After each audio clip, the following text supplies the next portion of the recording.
Welcome to Cyber Survivor. I'm Dan Dodson, and today my guest is Thomas Ritter. Thomas, welcome to the show. Thanks, Dan. Appreciate you having me on.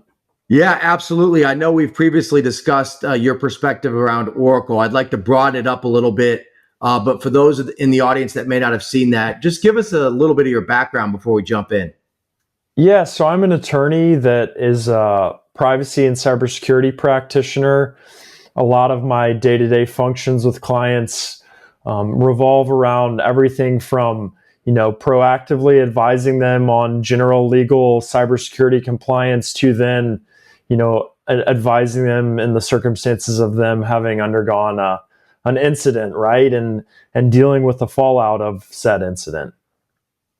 Yeah, absolutely. It's so great to have you on, Thomas. I really enjoyed our last conversation and had a million follow-up questions. So I want to start with, how have you seen the cybersecurity landscape change over the last couple of years from your vantage point of working with, executives and boards dealing with, breaches and attacks?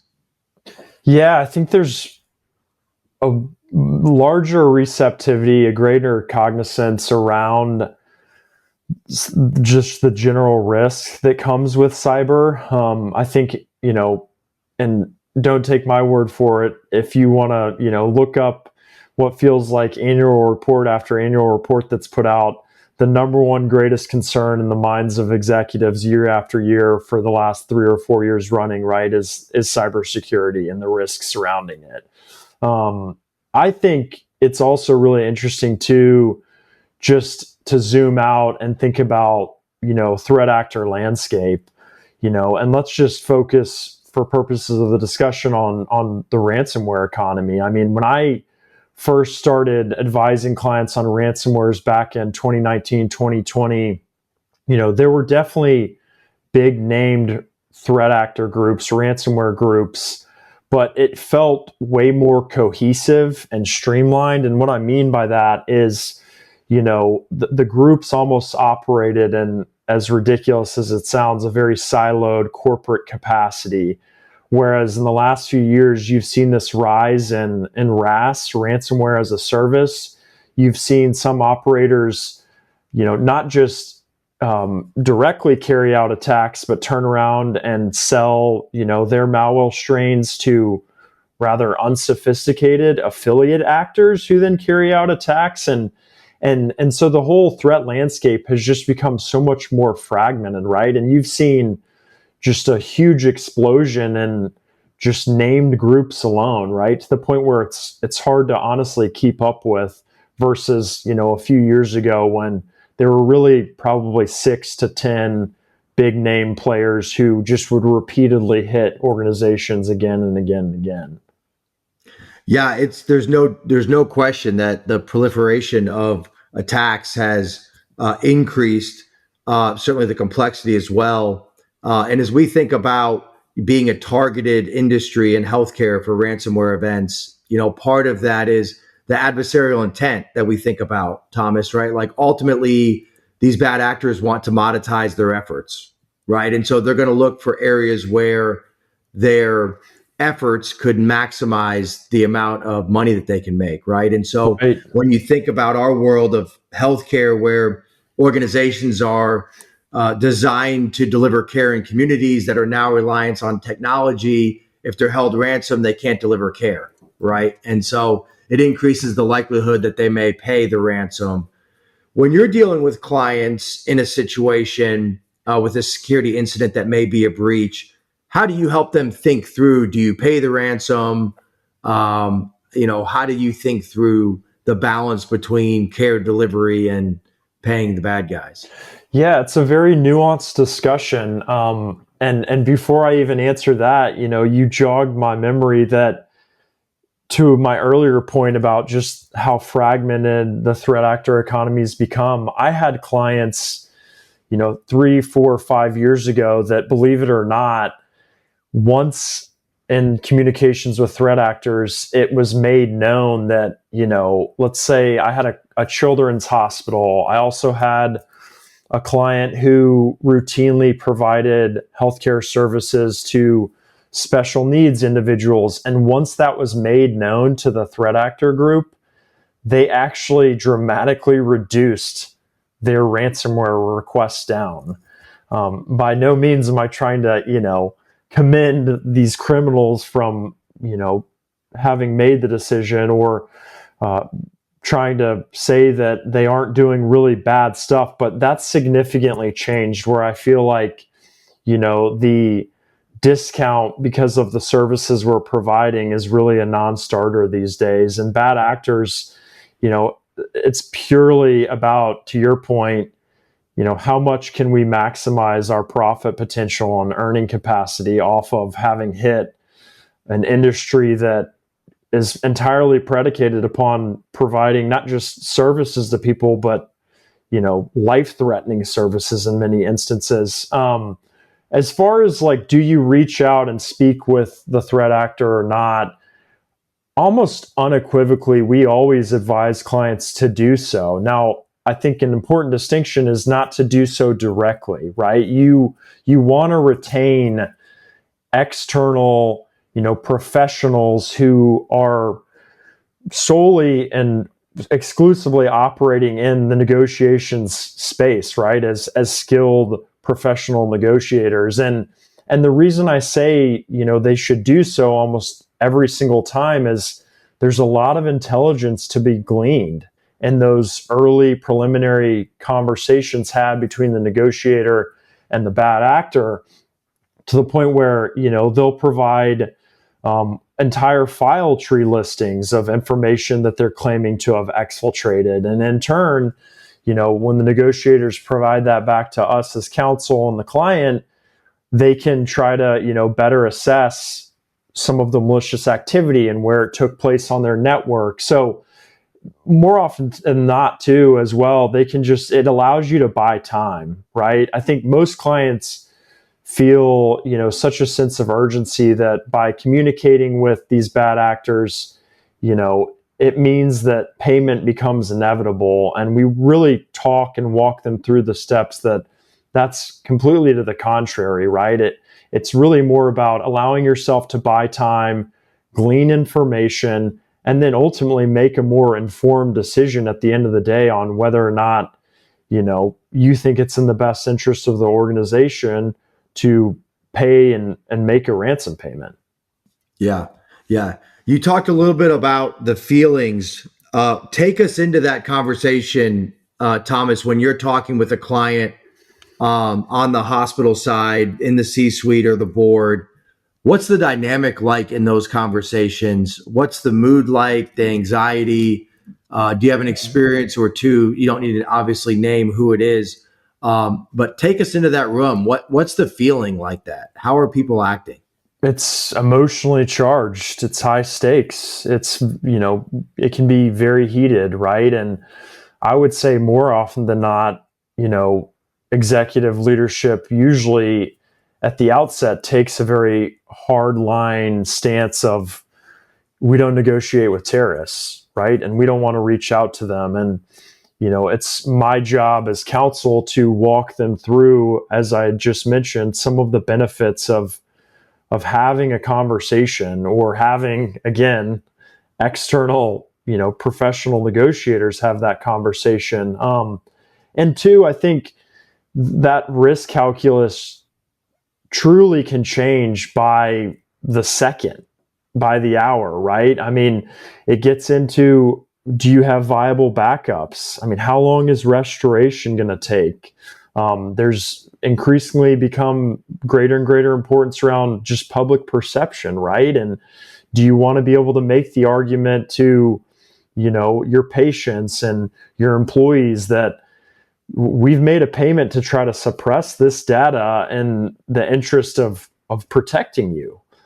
So very, very multifaceted decision matrix and tree that, as I had said earlier, ideally you're planning and prepping and simulating ahead of time prior to having been in the moment of undergoing an incident, because, to use a really bad analogy, when live bullets are flying, people aren't always attuned to making the best decisions, right?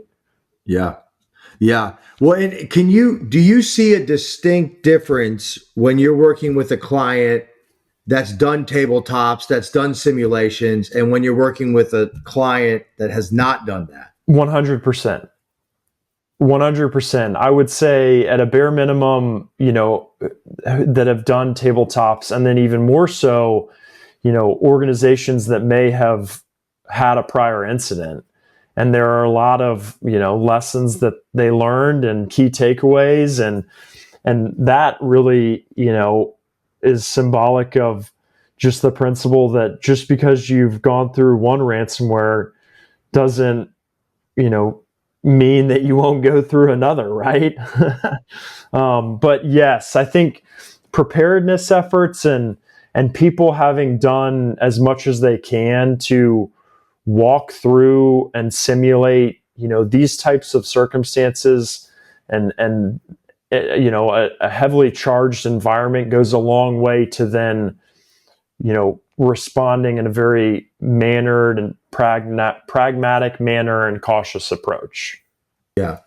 And how much does impact to patients come up or is at play in that room, right? I imagine that if an organization's hard down and they can't provide clinical care, that the tensions in that room are pretty high.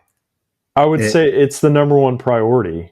And I can unequivocally attest to that. I mean, I don't say that from, false pretenses or clients trying to attest to the fact that, our number one priority is our patients. I truly, I believe that. I've lived that.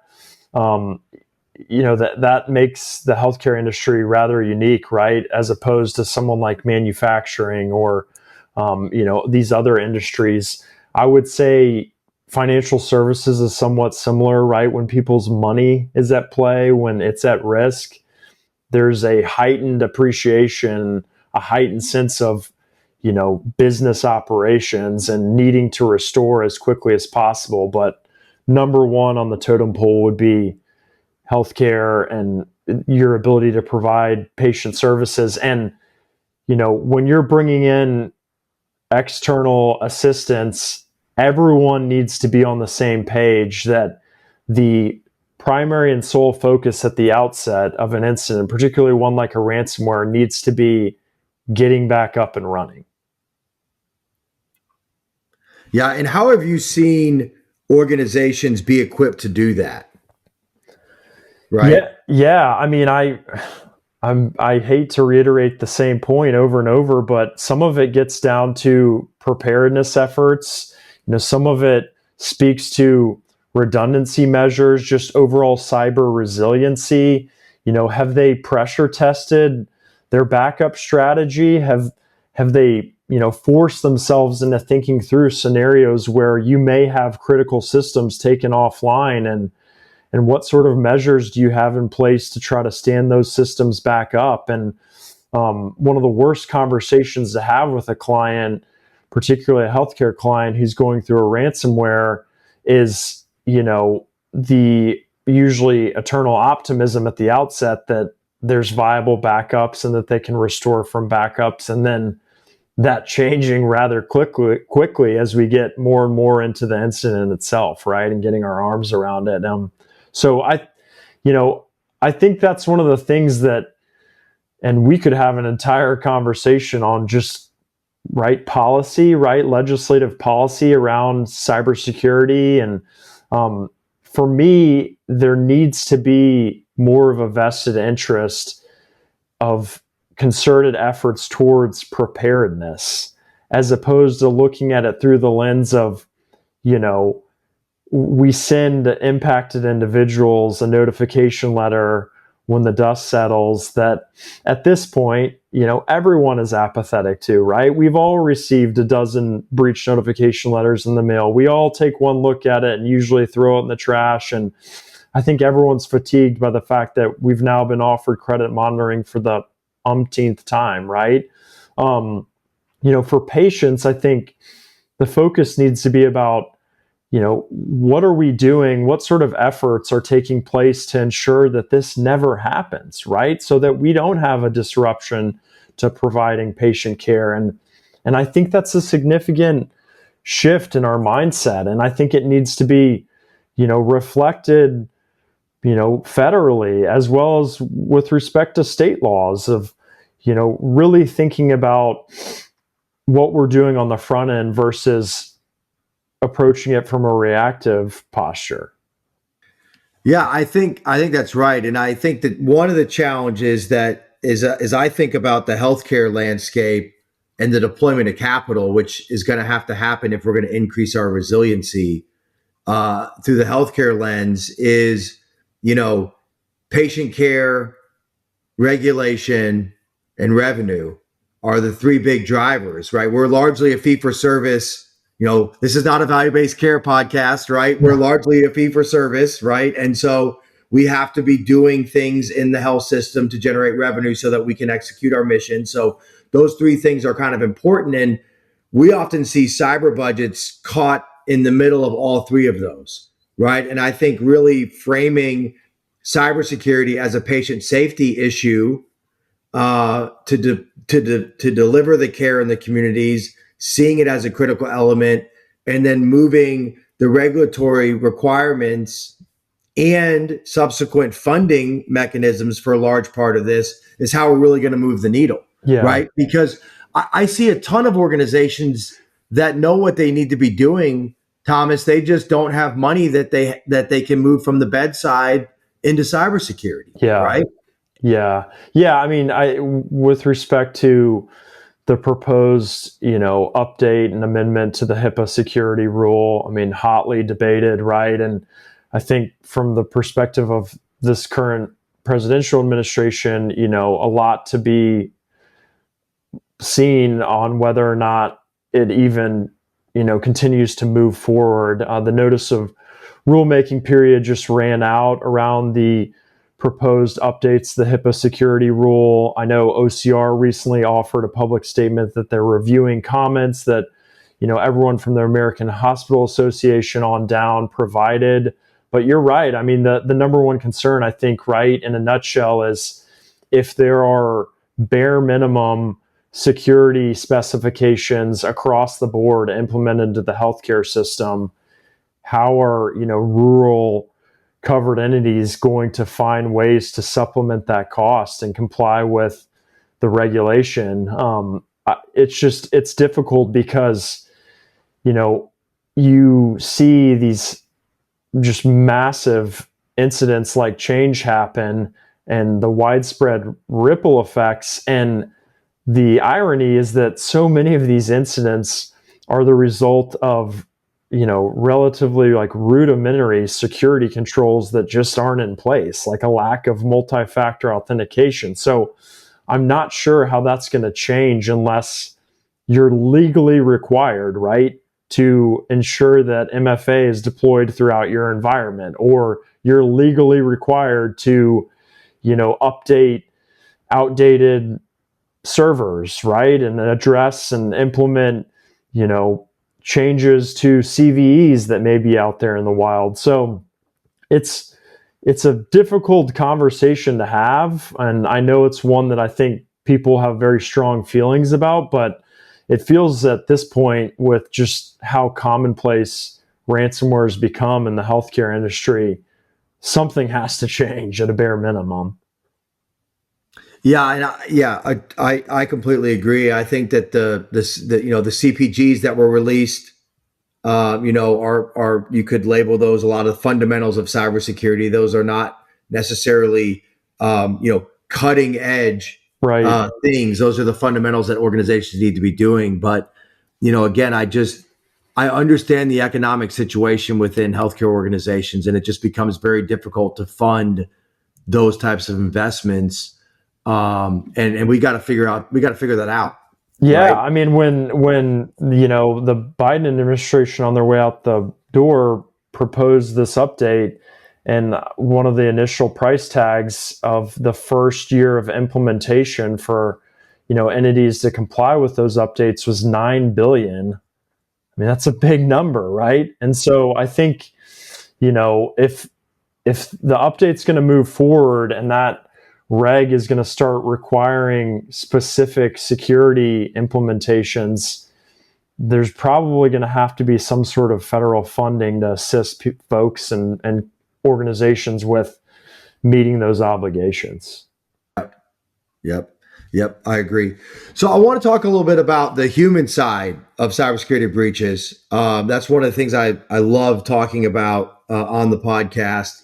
And you've talked a little bit about what it's like inside the room, talking with boards and C-suites, and how that changes a little bit over time. But how have you seen the human impact of cybersecurity evolve over the last couple of years? Tremendously. I mean, even down to, I think just the general public having more of an awareness and understanding around, the blanket statements you'll see companies put out that we're undergoing a security incident, right? And you can see that most people now commonly associate that with or start to question, like, well, does that mean they've been breached, or does that mean they're under a ransomware attack? So I think just the general populace has become so much more cognizant of this being such a prevalent problem. In terms of the human impact, I'm uniquely positioned, having had clients that really run the gamut, irrespective of industry, that have suffered from a ransomware attack. And what I mean by that is I've seen, and had clients that are mom and pop organizations that never recovered, and they go out of business. They can't withstand the storm, if you will, from going through something like that, particularly if they don't have things like viable backups and they're looking at, rebuilding from scratch, even down to, I mentioned the client earlier who provided critical services and care to special needs people and folks, and not being able to fulfill those obligations when they were hit by a catastrophic ransomware, just huge implications of that. And the folks that were making those decisions, literally and figuratively, were losing a lot of sleep over that, of not being able to meet their clients and their patients, at a place where they needed it.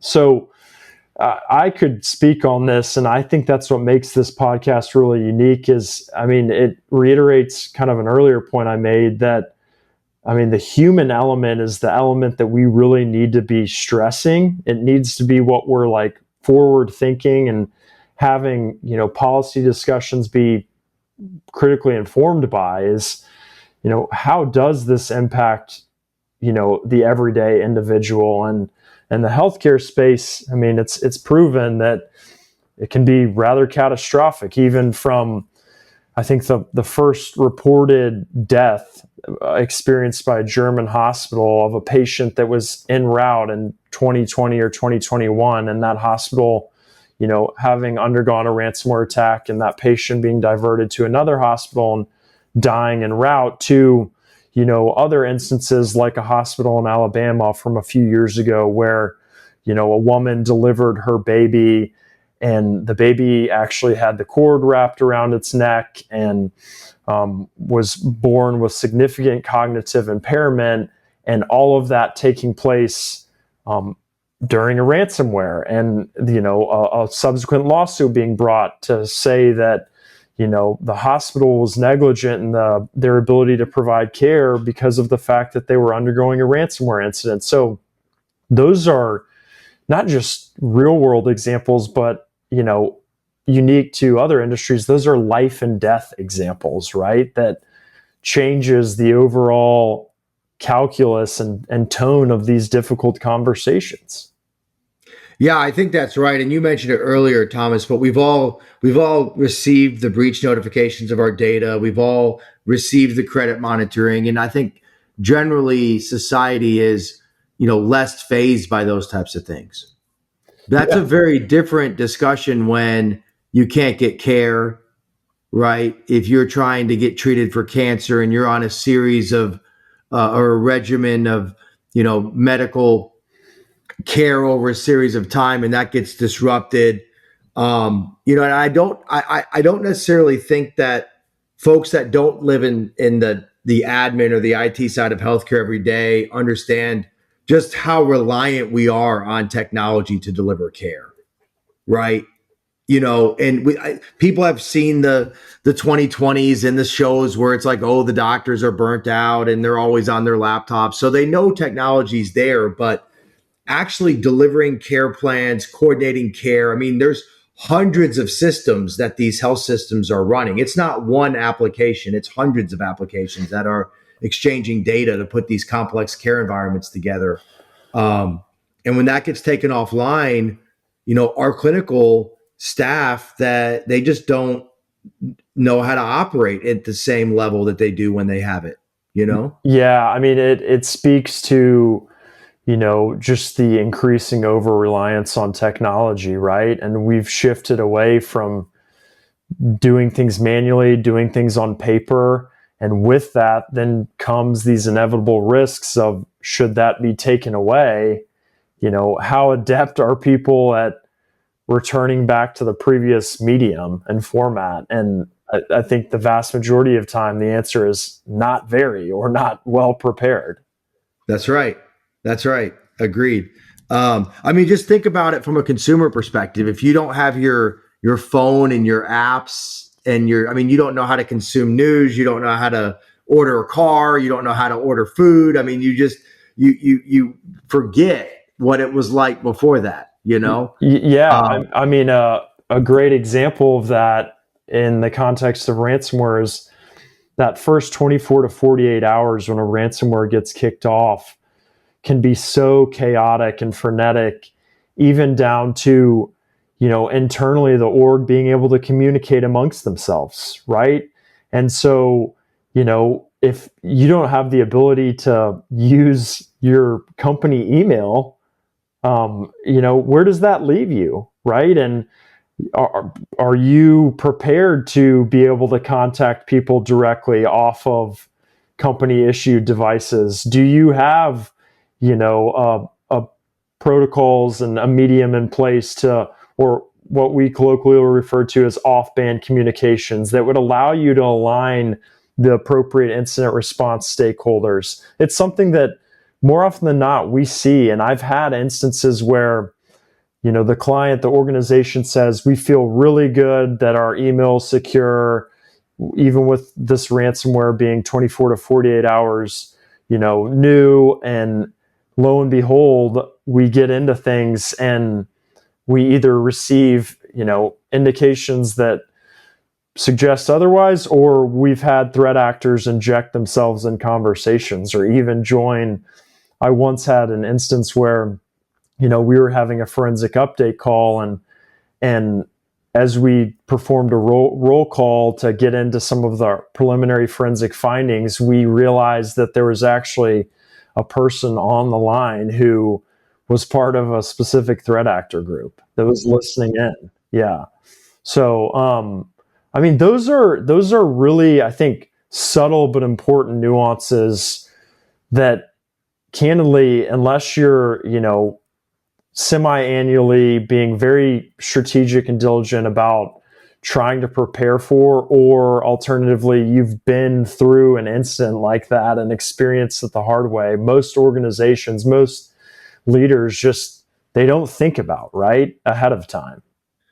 I have to follow up on that, Thomas. So you're on the Zoom call and you're like going through the roll call and you're like, oh, I know this person, I know this person, I know this person. And then the next person's like, I'm the threat actor. Like, take me into that phone call. What was that like? I mean, it was crazy, right? It was, you could cut the tension with a knife, and it was, counsel, us going through and saying, right, Dan Dodson, Fortified Health, Thomas Ritter, Ritter Gallagher.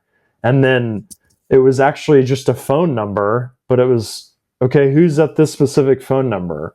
Long pause. Okay, the person that's at this phone number, please state who you are. Very long pause.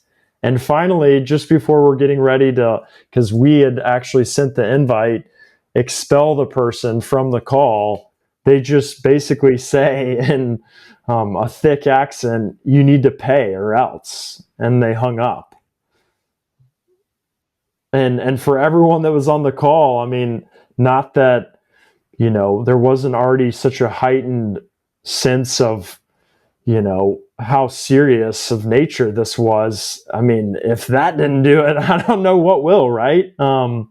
So yeah, another example I've used with clients is these threat actors, their dwell time being so long in an environment before they, let's say, kick off and deploy malware throughout the environment, that they find your proverbial crown jewels. And I once had a client who, we had retained these professional negotiators, and one of the negotiators gives me a call and says, "Yeah, I don't really have great news in terms of trying to get them down from their initial ask." And when I asked him why that was, he said, "Because they sent the declaration page of their cyber policy and had highlighted coverage for this particular client of how much they were insured for." And so they basically said, "Negotiations start here. Here's the floor."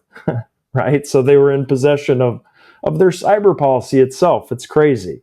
But it shows you just how sophisticated and adept these bad guys have become at finding, these organizations' pain points and exploiting those pain points to maximize, their ability to seek payment and get paid over it and move on to the next victim.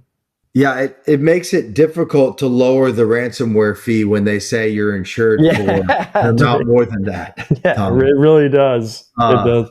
That is certainly an awkward situation to go through. So not the most fun conversation to then turn around and have to share with the client. Yeah, not at all. So tell me a little bit more about your engagement with these healthcare organizations. Are you advising organizations prior to breaches on what they should be doing, or how often really do you guys get in? Yeah, I mean, it's ideally every time. I mean, we feel so confident in our ability to mitigate risk on the back end for that inevitable incident, regardless if it's a ransomware or even something much smaller, right? Like a lost laptop.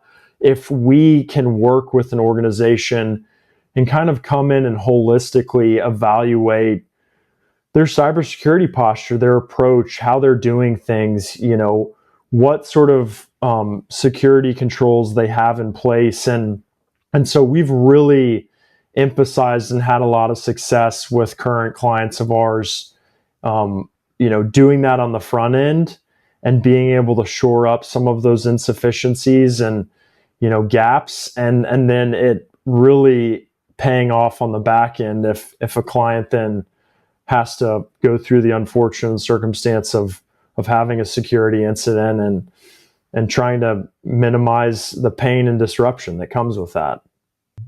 Yeah, absolutely. So I know we mentioned a little bit about the Change Healthcare, and I think one of the uniquenesses with that was Change was embedded in so many different places. I mean, there were physician practices that had purchased a soft piece of software that they didn't even know Change was underneath. Right? I mean, it's like they're just so embedded into the ecosystem. For us practitioners, we call it third-party risk. Let's talk a little bit about that. I mean, how have you seen organizations thinking through that dynamic of third-party risk recently? It's a great question. I mean, if I may, I shortly after the news of Change broke, and I think started to realize just across the board how massive of an impact it was going to have, started to equate it to SolarWinds, right?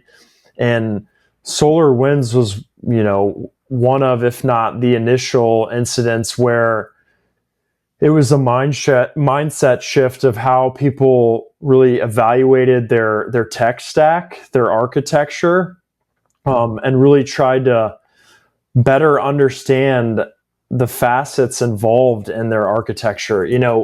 With healthcare, and gosh, I hope I'm not coming off as just placing all of the blame on change. I hate to continue to bring them up, but the United Healthcare CEO, in his testimony before congressional subcommittee, admitted to the fact that through acquisitions, right, they had way more legacy architecture that they could even really get their arms around. And I think that is largely indicative of just healthcare conglomerates in this country.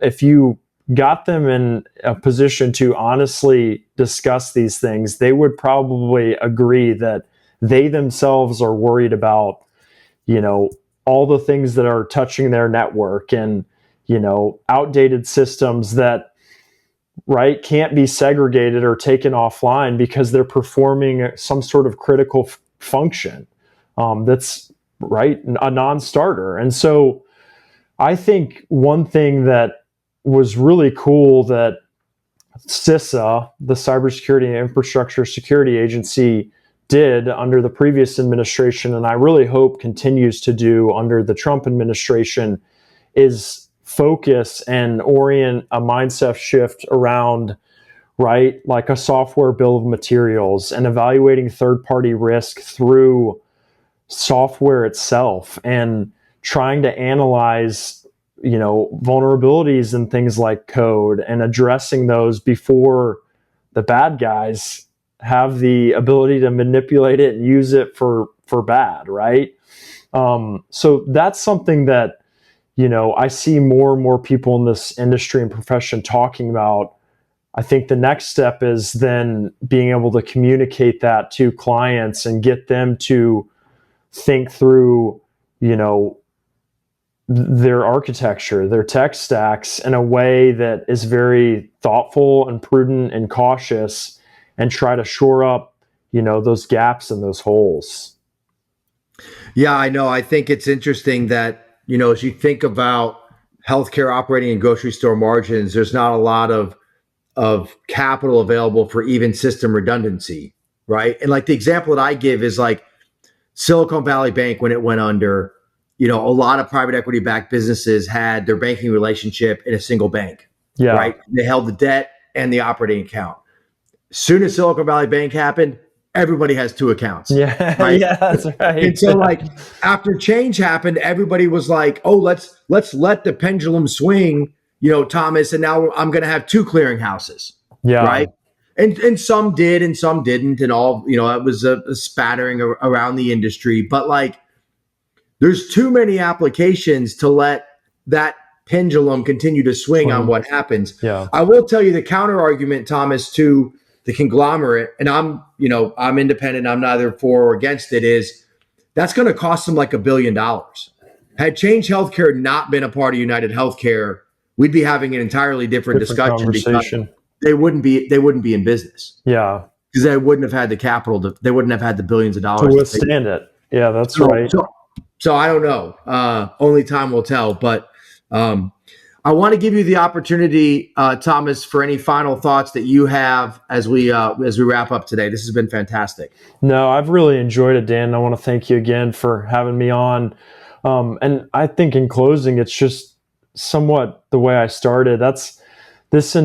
There's such an importance around viewing these things through the lens of human impact, and it speaks to how you evaluate cybersecurity in general, right? I mean, I've had many clients and organizations who, view cyber as a check the box compliance function, and even down to, what they're paying for their sophisticated security tool set. And at the end of the day, if you don't have human involvement, if you don't have hands on keyboard, if you don't have, necessary education and training of your employees, you're probably going to find yourself in a place where you're going through an incident like Oracle, like Change.